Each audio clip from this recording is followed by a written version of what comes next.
Bien-aimés dans le Seigneur, je vous salue. Bienvenue à cet autre épisode de notre série « Le chômage n'est pas chrétien ». Aujourd'hui, nous parlons du talent, comprendre son talent. Le plus grand devoir ou le début de la mission de l'homme sur terre commence le jour où il comprend son talent. Qu'est-ce que Dieu a mis en moi pour changer ce monde? Qu'est-ce que Dieu a mis en moi pour rendre ce monde meilleur? Qu'est-ce que Dieu a mis en moi pour faciliter la vie aux autres, pour rendre les autres heureux? Qu'est-ce que Dieu a mis en moi pour produire le fruit de l'esprit? L'amour, ou produire la joie, ou produire la paix dans la vie des autres. Tu dois détecter cela, discerner cela et le développer, ton talent. Qu'est-ce que Dieu t'a donné pour servir le monde, pour servir les hommes, pour servir l'église, pour servir le royaume? Nous connaissons cette histoire de Matthieu chapitre 25, la parabole des talents, où il a été donné à l'un 5 talents, l'autre 2, l'autre 1. Les 2 premiers ont compris, développé leur talent. À l'heure du bilan, chacun donnait quelque chose de supérieur à ce qu'il avait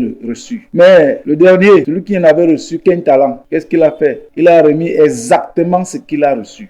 Il ne l'a pas gaspillé, mais seulement il ne l'a pas multiplié. Il ne l'a pas développé. Comment ça veut servir? Si ce que tu as n'est pas développé, comment ça va servir?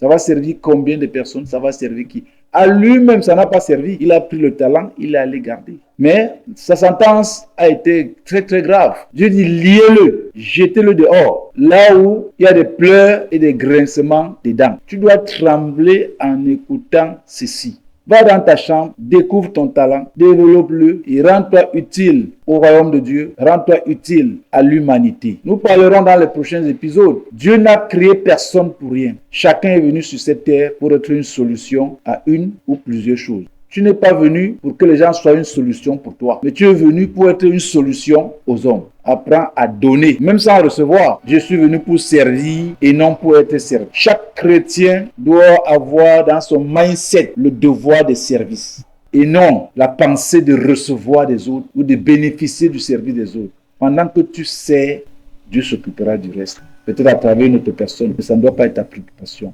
Merci d'avoir été avec nous encore aujourd'hui. Rendez-vous à la prochaine épisode. En attendant, portez-vous bien et que l'Éternel soit notre force.